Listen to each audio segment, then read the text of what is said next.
Детското в мен просто не умира. Поделя с музиката, щото ме разбира. Детското в мен просто не умира. Поделя с музиката, щото ме разбира. Детското в мен просто не умира. Поделя с музиката, щото ме разбира. Детското в мен просто не умира. Поделя с музиката, щото ме разбира. Няма цял живот да стоя в кутийка куха. Целият свят чу таланта ми, а те не чуха. Пише текстове по живота ми личен. Моят рап от твоят е много по-различен. Научи се да обичаш, да мразиш и да страдаш. Разбери, че от високо бързо падаш. Свикнах с лъжите, които за мен приказват. Истинският талант хората го забелязват. Детското в мен просто не умира. Поделя с музиката, щото ме разбира. Детското в мен просто не умира. Поделя с музиката, щото ме разбира. Детското в мен просто не умира. Поделя с музиката, щото ме разбира.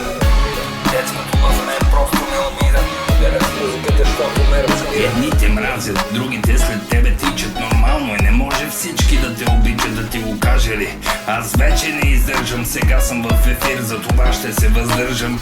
Хейтъра ми каза на времето да се откажа. Сега съм чук, дори и да кажа. Колко хора на кастинги ме отрязаха. Колко хора мечтите ми порязаха.